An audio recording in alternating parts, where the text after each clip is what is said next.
Hey everyone, I was coming to talk to you about my 2021 Nissan Altima that I'm having issues with. I've owned my car for 3 years. I purchased my car brand new off the lot in 2021. And like I said, I've had nothing but issues with my car since purchasing. It was after I owned it for about 5 months. I started having issues from having the cooling line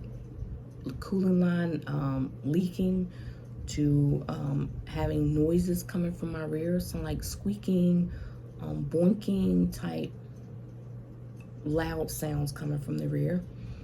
My windshield randomly cracking out of the blue. Steering wheel have to be replaced. My steering wheel was replaced due to it sliced me, and from, I don't know, they said something was coming apart, so they had to replace it. To my crash lights coming on, my sonar coming on randomly out of the blue. My rear seat belt don't retract back properly. My driver window makes noises when you roll it down or roll it back up. It sounds like somebody's using their nails and they're going across the chalkboard with that high, scratching, like scraping noise. So with some of the things like my front windshield, it was replaced underneath the warranty. Because it did that, after it was replaced, I start hearing weird noises from my front windshield every so often. Sound like a vibration and a humming noise coming from it, flapping. And again, my sonar is going off for no reason. Let me see here, what else my car have? I feel like I'm forgetting some other things too. Hold on, let me see what all is coming on. Driver's side, my crash lights, malfunction light randomly coming on. And then lately my car, every so often that I apply on the brake, will have a thumping weird noise from it. Battery had to be replaced. Then my front camera was replaced. Again, my steering wheel was replaced. It was just a bunch of other things that my car, things has been taken care of. And then my car, and this is out of the point of contact from Nissan North America, they gave me these numbers that my car was at 2 different locations, dealership locations, for 60. It had was over 61 factory service days that my car something was worked on. And then can't tell you how many times my car was actually taken to the dealership, because some of it was not even counted for with the invoices. So I didn't have all of the invoices that I've taken it back and forth to, because some of it was just, they would tell me, just bring your car out here, just bring your car out here. So I would not get anything in writing that it was brought to that dealership. So again, this is me just telling you the first beginning of the issues that I've had, okay, with my car. Finally, after going back and forth to the dealerships, and on the final last time that they advised me this will be the final repair attempt, because they couldn't so-called ever hear the noise, that the rear noise that I was talking about, with that squeaking and that loud boinking type sound coming from my car. They could never hear it, so-called. So they will keep saying unable to duplicate.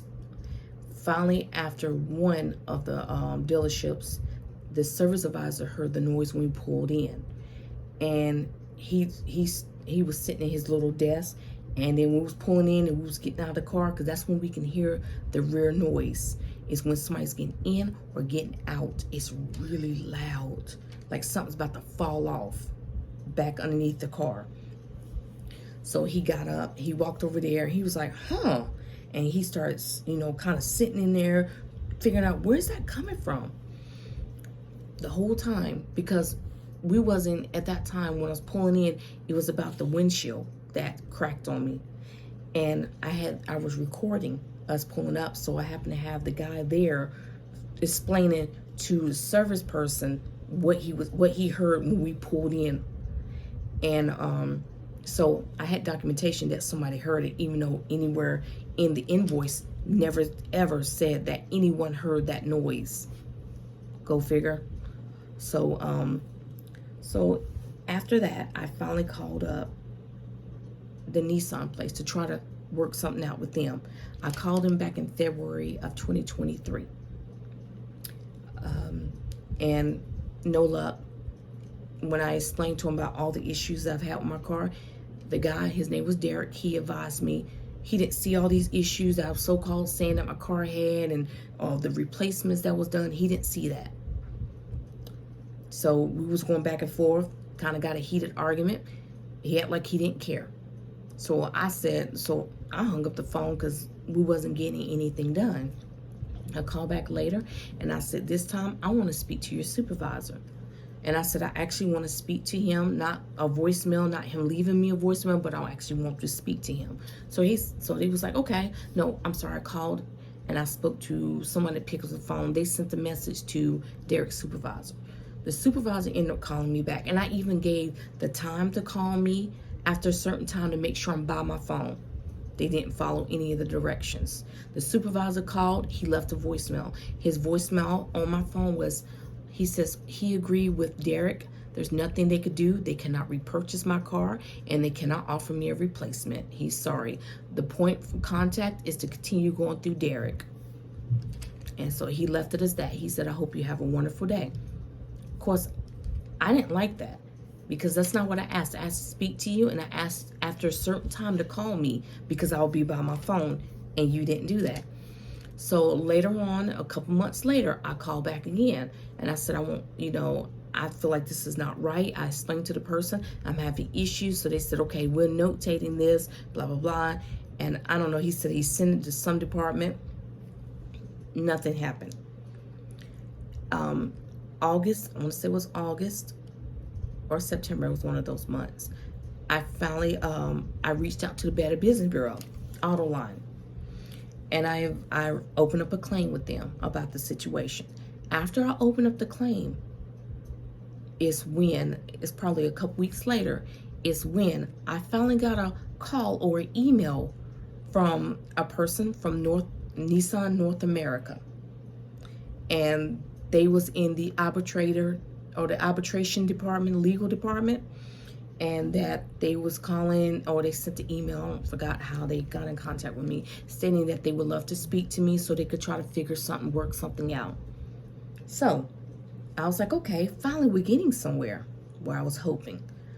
I called back and I spoke to the person that left that voicemail or left an email. Like I said, I don't remember which one it was first, email or voicemail. It might have been voicemail more likely.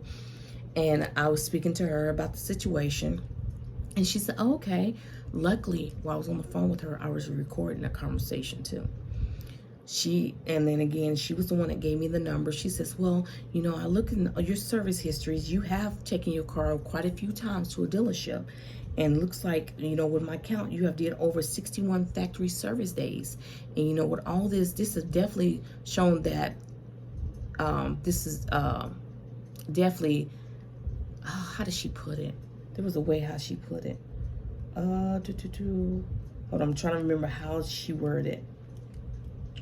She says definitely is underneath the lemon law. Right here. That's how she was saying it. But she says, she didn't say that. She was like, there's nothing. She says, I have been out of my car for 61 factory warranty days and 24 days that nothing was done to my car, with a total of 85 days. And that part has been met. And she was talking about the lemon, underneath the lemon law.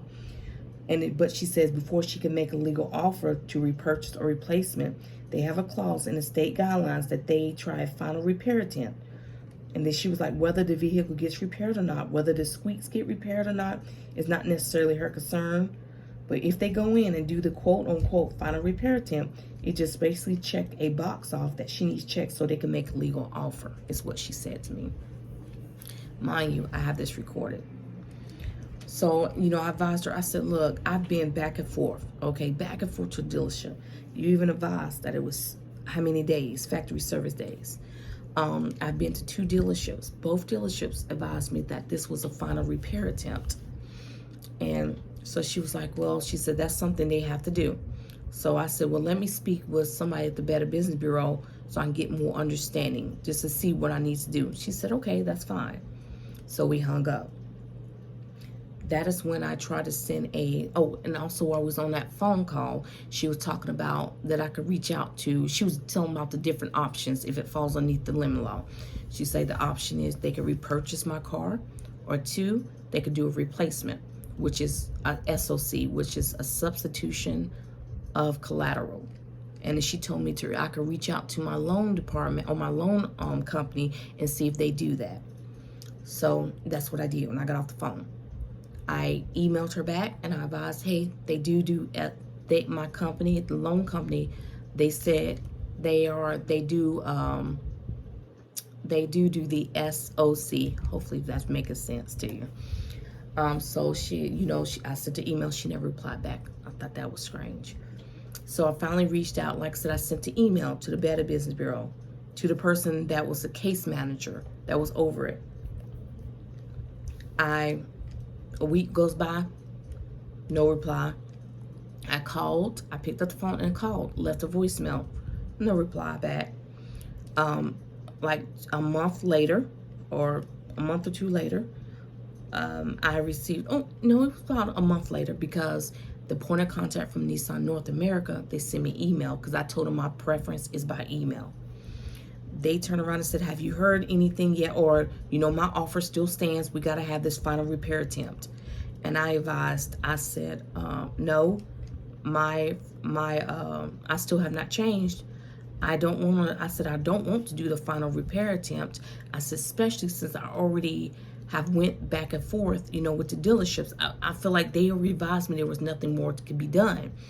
And I was already irritated, because I felt like, why didn't the dealerships reach out to someone higher up in regards to my car so they could see what was truly going on with it? So I told her, I said, but I'm still waiting on a response back from the Better Business Bureau to know if it's really, truly got to be done like you're telling me, because I feel like manufacturers going to tell you whatever they want to, just to make it easier for them. So that's why I wanted to get it from the Better Business Bureau. Exactly from them what needs to be done. The point of contact from the Nissan North America said she was going to reach out to the Better Business Bureau.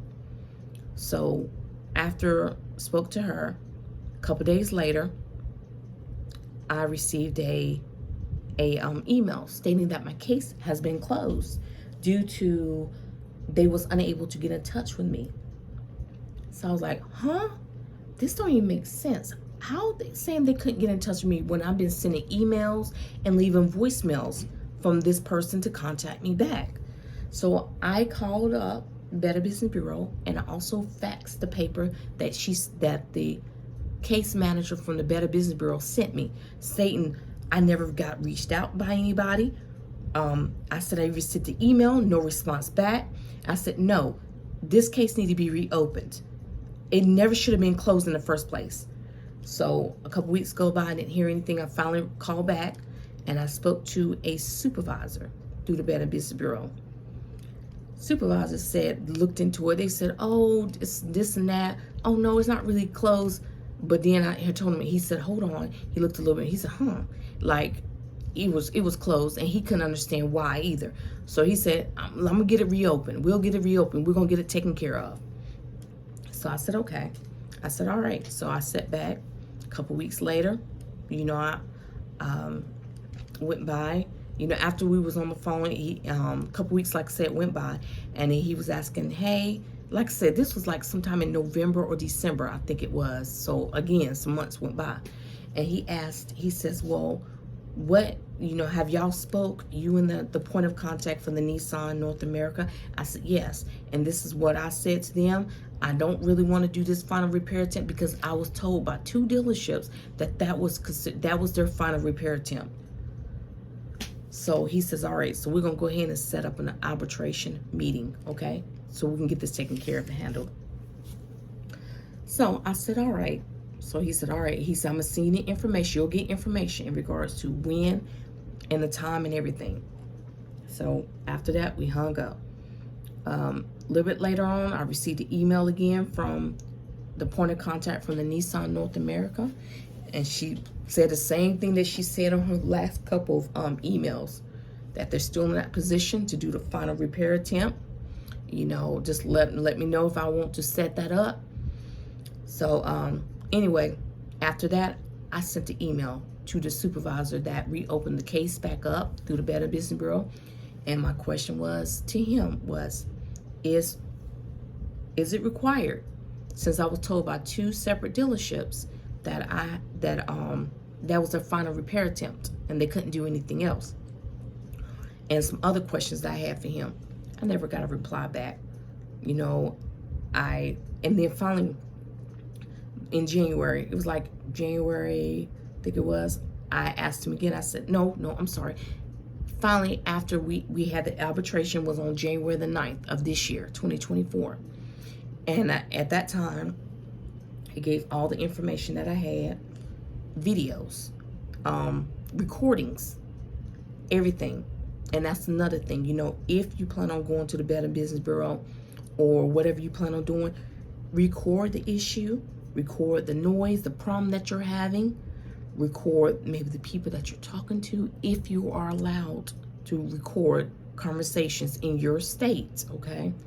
Like I said, check out the law in your state though. But, you know, all that, have your documentations with you. And in North Carolina, this is where I reside in. You know, I'm speaking of lemon law in North Carolina and what she's saying that is required. Anyway, after I gave all my documentations to the arbitrator, and we had our meeting through Zoom. So I was at my house. The point of contact for Nissan North America, they was at their office, and the arbitrator was wherever they was at the office. So we was all together. We was able to see each other. So I gave, like I said, gave all my documentations, everything I had. I was able to upload everything.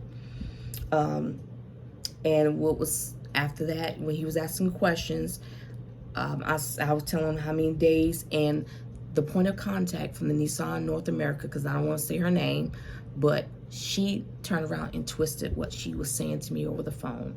She was changing up her story big time, stating, oh, we divide this is how many actual days she'd been without her car, and we feel like it do not meet the guidelines to be filed underneath the lemon law. Mind you, she already said when I spoke to her that it met. So that's when I said, well, I have the recording of our conversation that we had. She turned around and said, I wasn't aware there was a recording of the conversation. Like, she got shocked. Like, she couldn't believe it. Like, there was a recording. So the arbitrator listened to everything I uploaded. Like I said, I think was over 20, maybe 16 minutes worth of videos that my car's making noises, the problems that my car is having, the humming sound and the thumping sound that my car makes, a vibration of the windshield, and of that loud squeaking / whatever weird noise coming from my rear. This everything. So we had all that recorded crystal clear that he can hear, and then uploaded the video of the point of contact from the Nissan North America, or what she stated to me too. So after that, you know, he says, okay, he's going to listen to all the documentations, all the evidence that we uploaded, and that he will give the ruling or the verdict in 3 to 5 days. So after, it was about an hour and a half that was in the meeting. Yeah, about an hour and a half, 2 hours. So after we got off, finally it took about a week and a half to get the actual verdict through the portal.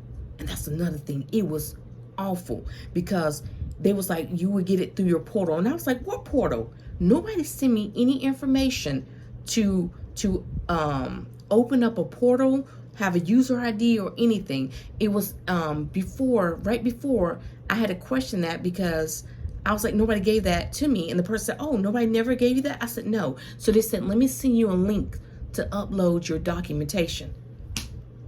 Why nobody never told me there was a so-called portal this whole time that I could have been using? So anyway, I received the verdict, and the verdict was that he found in my favor, okay, for the repurchase, but it wouldn't be underneath the limit law because of the fact that I did not allow them to do the final repair attempt. And I was very upset about that, because when they do it, they don't do it underneath the limit law. A lot of the options is out the door. They get to use all the mileage on your car. They deduct all of that. So at the end of the day, you might owe money to get out of your car. It depends on how many miles you have on your car at that time. So I was very, very upset with that. And then once you get your, once they give it to you, they give you this acceptance and rejection of decision. And this is North Carolina. I don't know any other state, but on it, they gave 14 days for me to make that decision, if I was going to accept that or if I was going to reject it.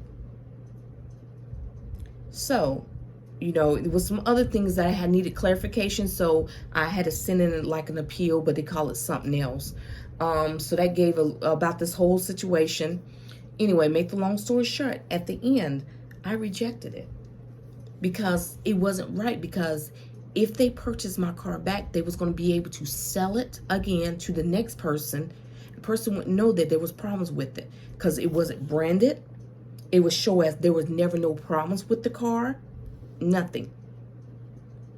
So that worried me. So like I said, in one way, yes, okay, maybe I won, but not in the right way that it should have been.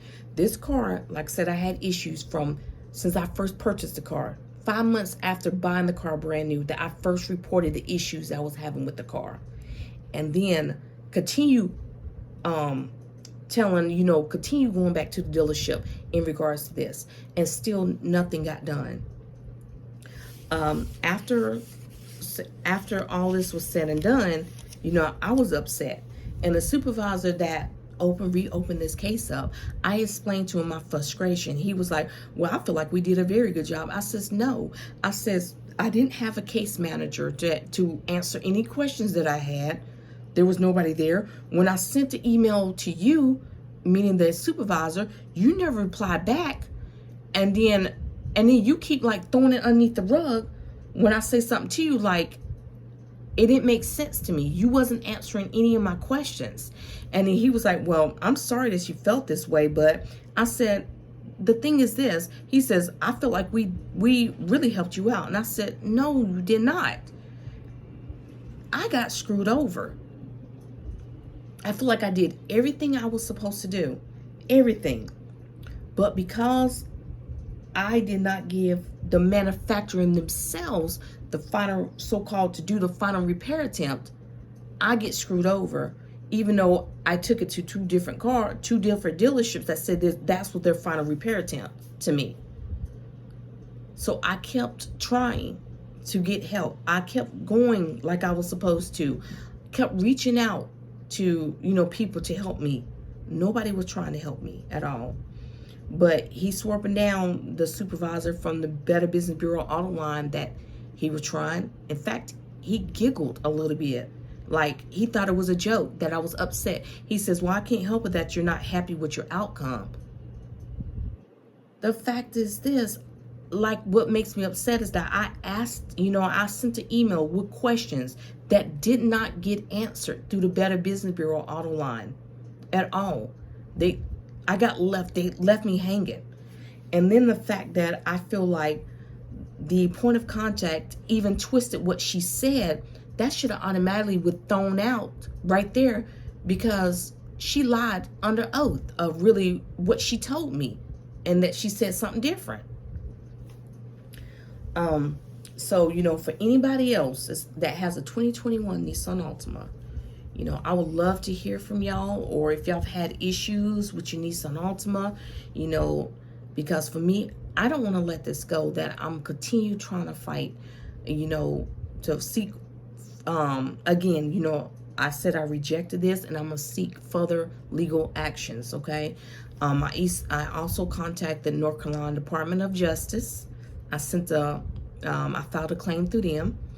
I sent the Nissan North America actual certified letter to them too, giving them so many days. So we will see. But like I said, if you're having issues with your vehicle, please don't let it go. Don't let it go. Fight. Continue sending letters, complaints, file complaints through the North Carolina Department of Justice. File complaints through. There is another website. I can't think of it right now. But if anyone else know what I'm talking about, this other website, when there's a problem with cars that you report it, please, put it in the comment section, please.